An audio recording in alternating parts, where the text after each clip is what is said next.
Well, good morning again.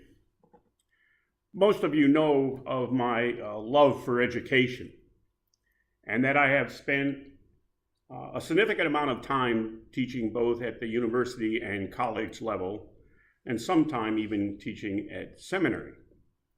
But one of the courses that I dearly loved to have been part of was a course on Christian ethics. And I can remember when I taught that course that I would have spent one full session, I guess a little bit more than 2 hours, on the topic of values. Now, values, by the way, I'm not going to do that this morning. Values is a very interesting topic, especially for the Christian. And I'm not surprised as we go through the Sermon on the Mount that Jesus now turns to the topic of values.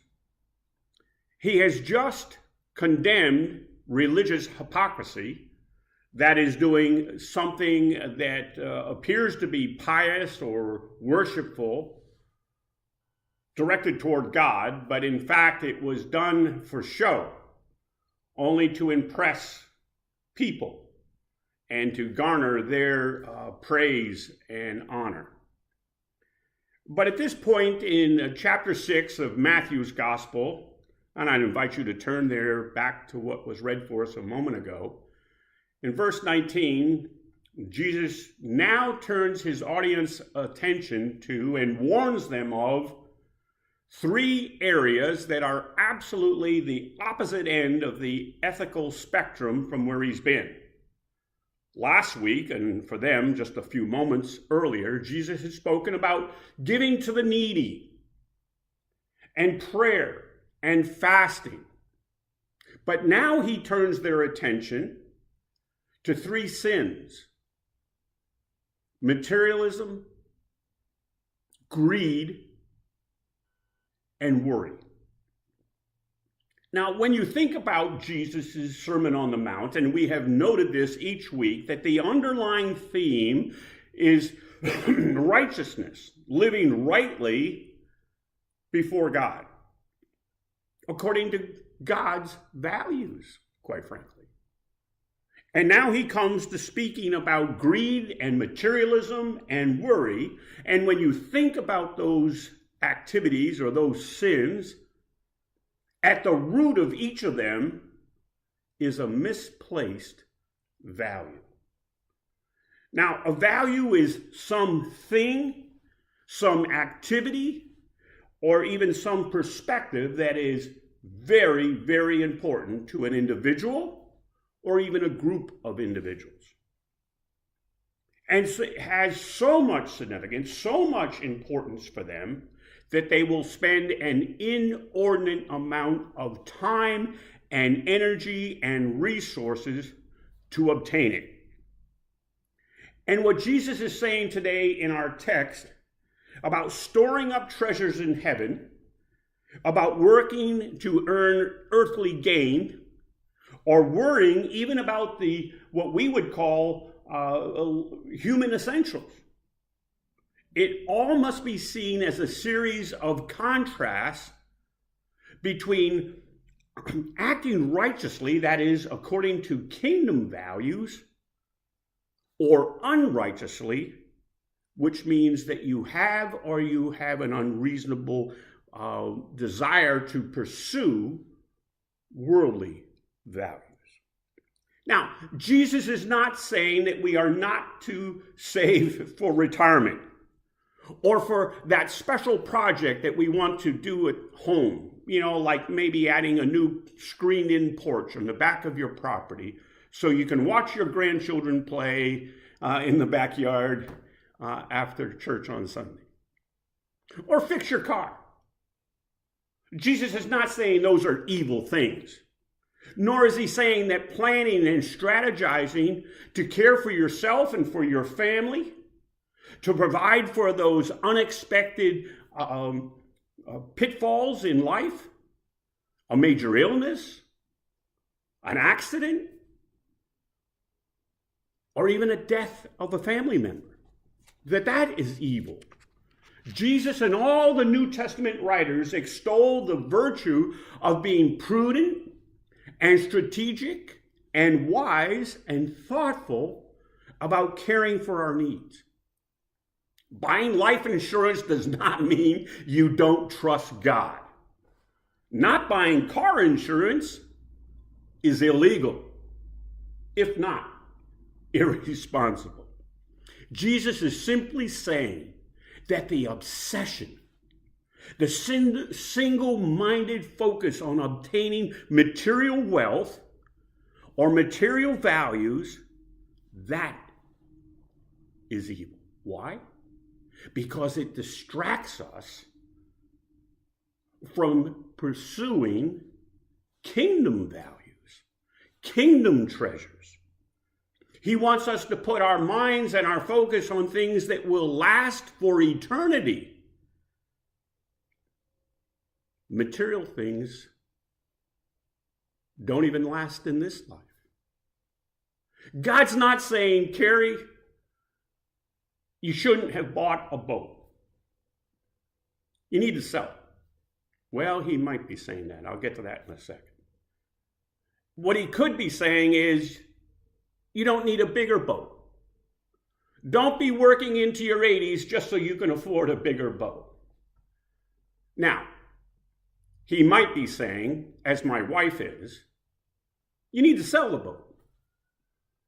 You haven't seen it since last Christmas, except yesterday in the anticipation of perhaps some high winds and a little bit of higher tides. I did go to the boat and I checked the mooring lines and so on and so forth. But other than that, I haven't been there since last fall, early last winter. The truth is that I'm having all the joy and all the fulfillment and all the distractions and responsibilities that one could enjoy in life right here, doing what I'm doing right now. Teaching 4 Bible studies a week and preaching to 2 different congregations and taking care of your spiritual and your human needs whenever they arise. Jesus is simply warning us about investing an inordinate amount of time in obtaining and pursuing material wealth and recreation and values of the world, because when time ends, either for us in life or Jesus comes back, they're not going to mean one whit in eternity. He's saying that we should be mindful of and invest in things that will last for eternity, go with us into eternity. And in verse 19 and 20 of our text for today, he makes this point using Hebrew poetry format. He's going to contrast a negative prohibition with a positive admonition. He starts by saying, do not store up for yourselves treasures on earth. That's negative. But he immediately says thereafter, but store up for yourselves treasures in heaven. Now, we have spoken multiple times in the 2 or 3 years that I've been with you about those little words, but, as, and if. But indicates going 180-degree different direction, either physically, traveling, moving, or mentally thinking and acting, going a different direction. Jesus says, don't store up treasures on earth because of all the things that can befall you, but store up treasures in heaven where those things don't affect your treasures. Jesus is saying that he wants us to invest in kingdom values, kingdom treasures, something that's going to occupy our heart and our mind, because whatever occupies our heart and our mind directs how we think and therefore how we act. What absorbs our time, or occupies our time and our energy. If it's worldly values, that is our focus, then our mind are going to be on worldly things, and our activities are going to be worldly activities. If our focus and our heart's desire is kingdom values, then obviously the opposite is true. Kingdom values, kingdom activities are going to occupy our mind and our time.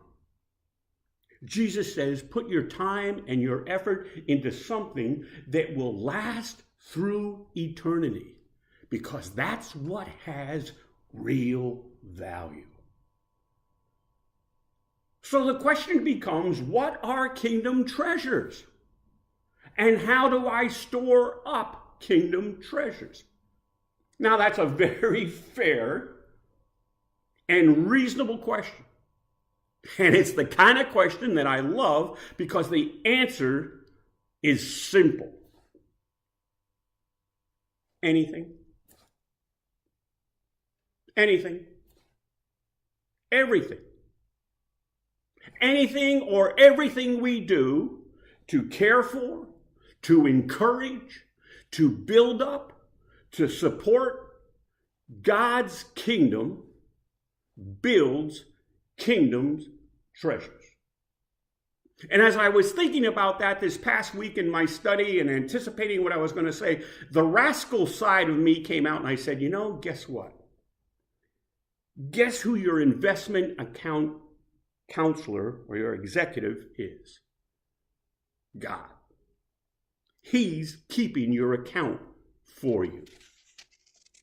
God's keeping your kingly or your heavenly treasures.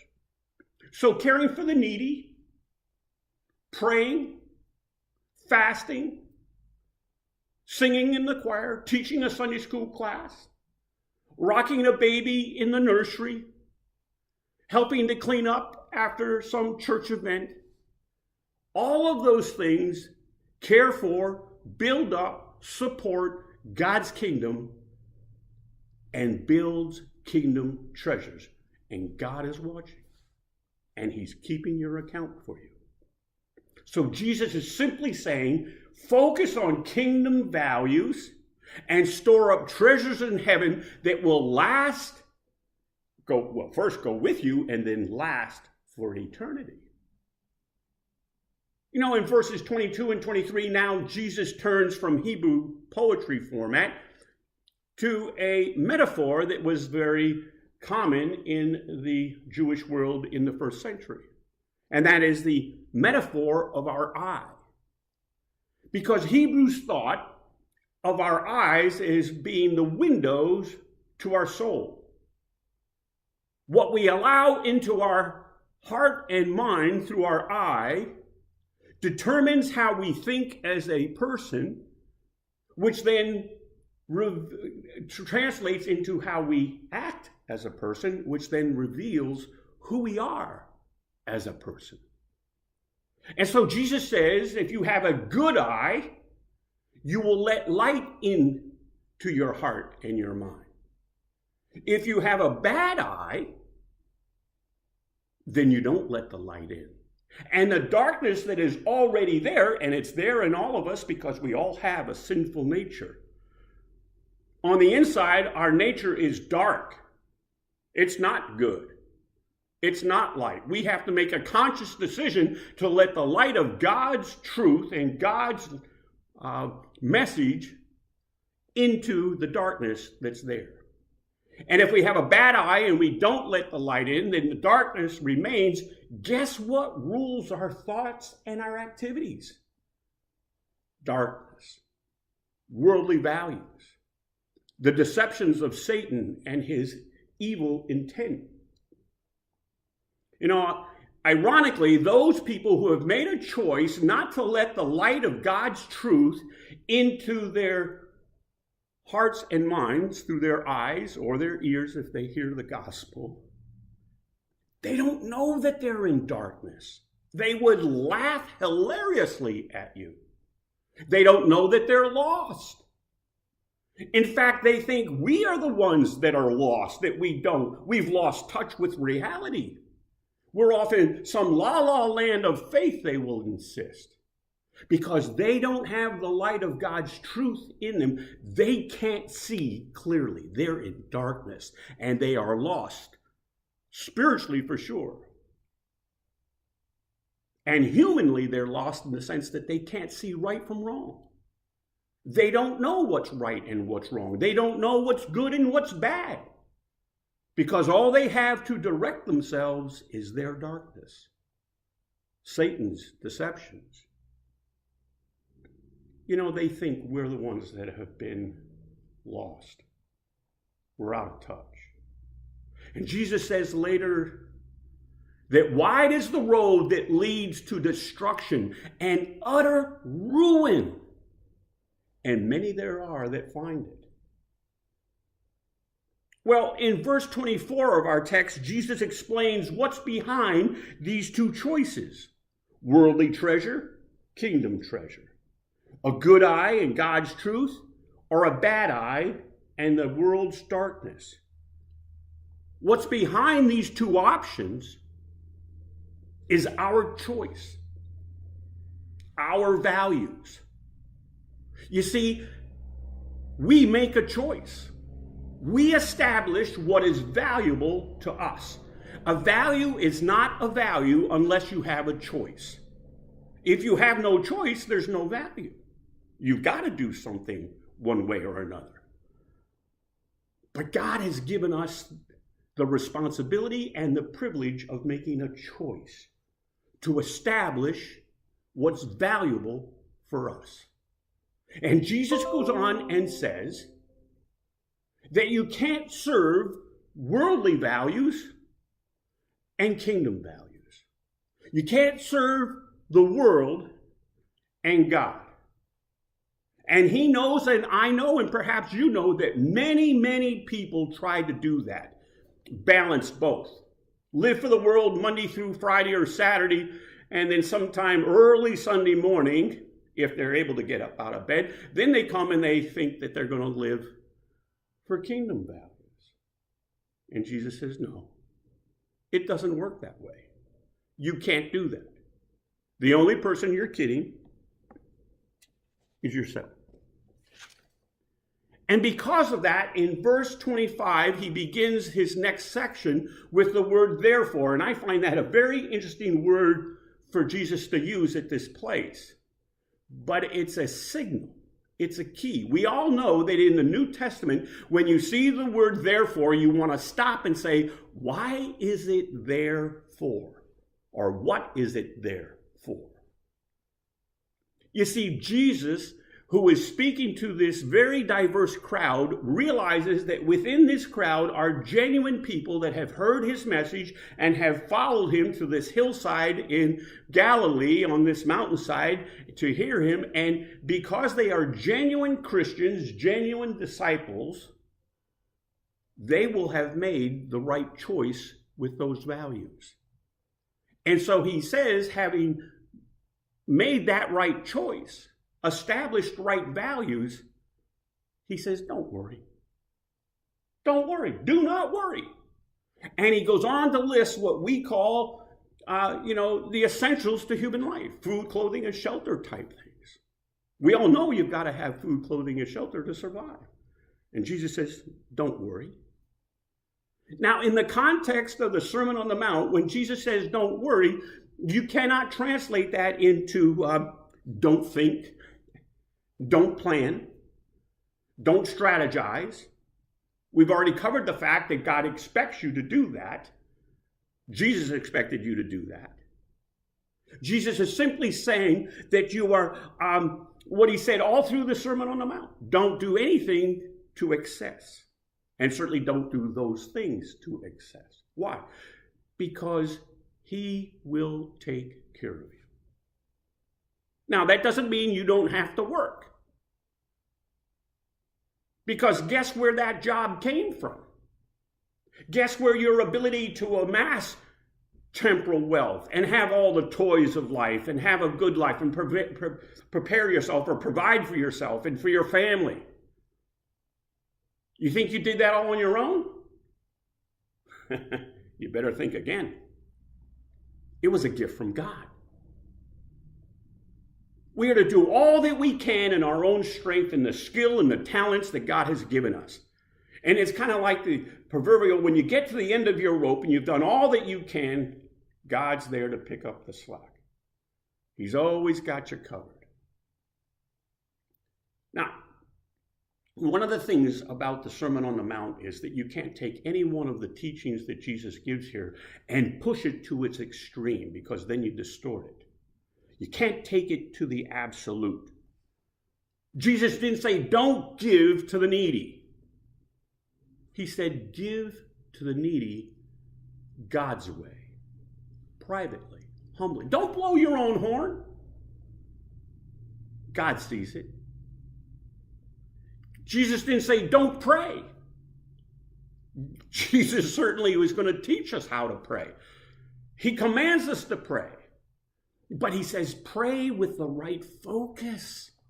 Go humbly and quietly into your prayer closet and pray privately before God, acknowledging who you are and how much you need him and that you're dependent on him. And then tell him what you need, what you want. And tell him that you're willing to accept and to live according to his will. That's the caveat for answered prayer, that it's according to the will of God.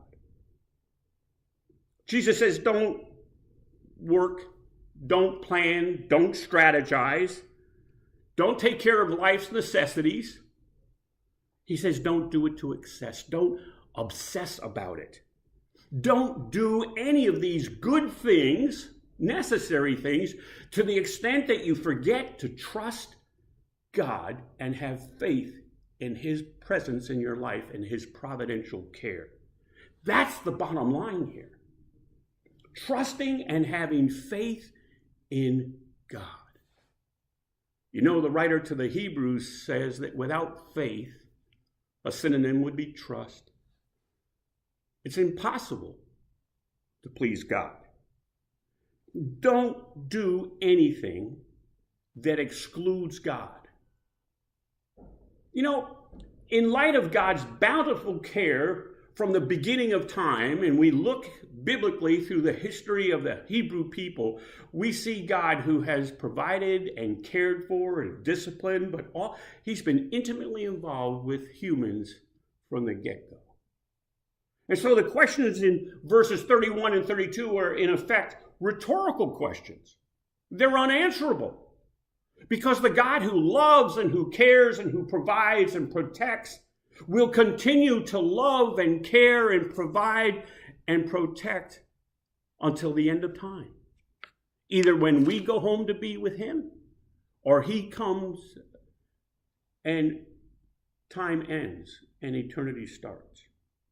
And that being true, Jesus says, if you worry, you are thinking and acting like a pagan. You are thinking and acting as if God is not trustworthy, like a pagan. I got to do it all. I am responsible for all that I am getting and all that I want and all that I have. I did it. God says that's thinking and acting like a pagan. Don't do that. Trust God. Work as hard as you can, use all the skills that you can, but make time for his kingdom and kingdom values. Now, verse 33 is the crux of this entire sermon, and certainly this passage, because it establishes the priority for all of life for anyone that considers themselves a Christian, a citizen of God's kingdom. Jesus says, seek first his kingdom and his righteousness, and all these other things will be given to you. A genuine citizen of the kingdom of heaven, in our day we call that a Christ follower or a Christian, will seek first, and the emphasis is on that word first. It's a statement of priority. Jesus is not saying seek only kingdom values. God's not asking us, Jesus is not asking us to be so heavenly minded we're no earthly good. Do you know people like that? Sometimes.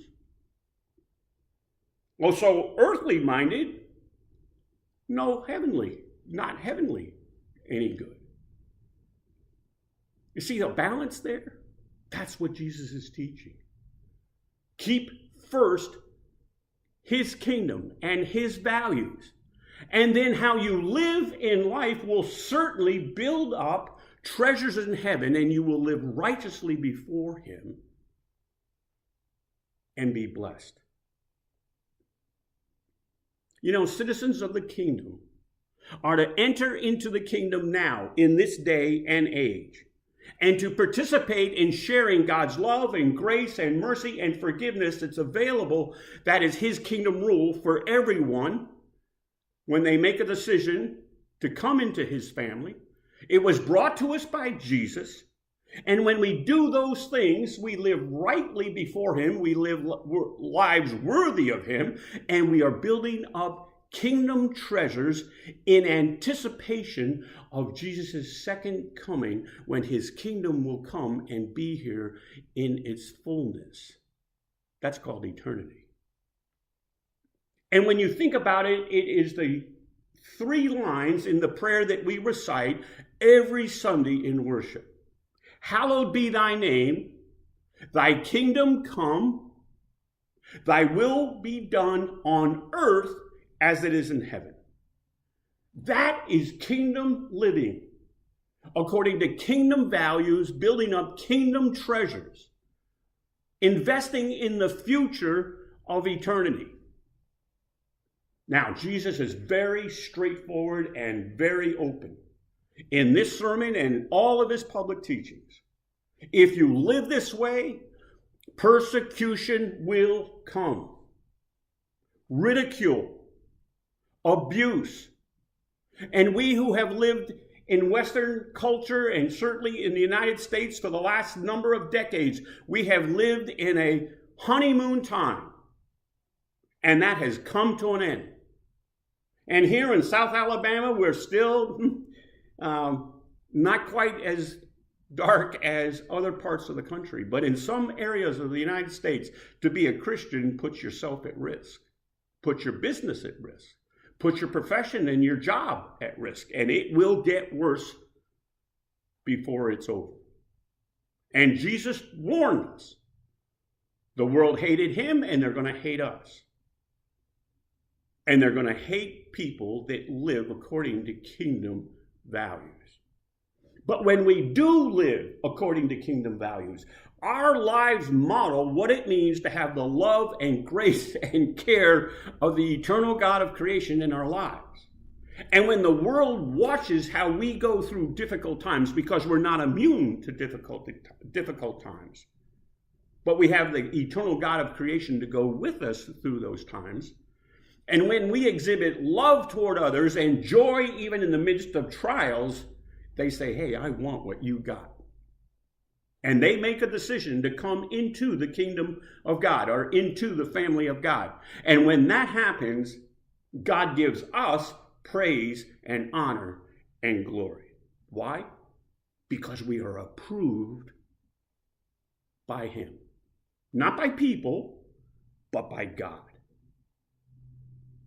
You know, as we come to verse 34, I really kind of have to chuckle, because I see in verse 34 a very simple, common sense approach to life. It's based on everything that Jesus has said up to this point. He says, every day has enough trial and tribulation and stress for itself. Don't worry about tomorrow. Why? It may not come. It may not happen. I can't tell you. I'm sure you can tell the same story. The number of times I have fretted and fussed about this, that, or the other thing, to the point of even not being able to sleep. And the day comes, and it turns out completely different. Oh, there may have been stress or something, but it wasn't anything like I had built it up in my mind. And Jesus said, Don't do that. Don't worry, because my love and my grace and my provisional care is sufficient for every day. I've got you covered. I've got you covered. I got your back. And if by God's grace you do live till tomorrow, and stress does come and some trial or tribulation does befall you, where's God's love and grace and providential care? Gone? No. Jesus says it's right there. It's sufficient. It will help you overcome. It doesn't keep you immune for the trials and tribulations of a fallen, broken world, but as I said a moment ago, you have the presence of the eternal God of creation. Through the power and the enabling of His Spirit, you get through those trials with joy. Why? Because you have peace with God. No matter what happens, you can't lose for winning. The point is, get your kingdom values and kingdom priorities straight. Live your life full out for Jesus, working for His kingdom, because He's got your back. He's got you covered. You know, we have this expression, don't sweat the small stuff. And I would suggest to you that if you have your kingdom values straight and you are living righteously before God, everything else is small stuff. God's got you covered. God's got your back. Don't worry. Let's pray.